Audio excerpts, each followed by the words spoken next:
Hey everyone, UModeler has recently released a new asset called the Neofactory. This asset is geared towards companies looking to highlight their manufacturing process.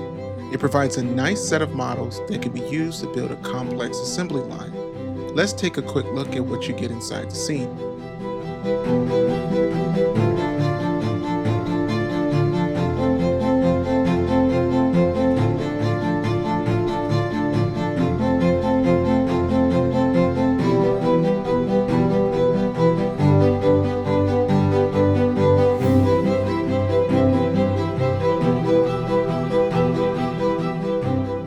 If you need a variation of a model in this pack, what's great is that you can also edit a model using UModeler X super easy. All assets are easy to use and match up well with other digital twin assets you may already have for your company.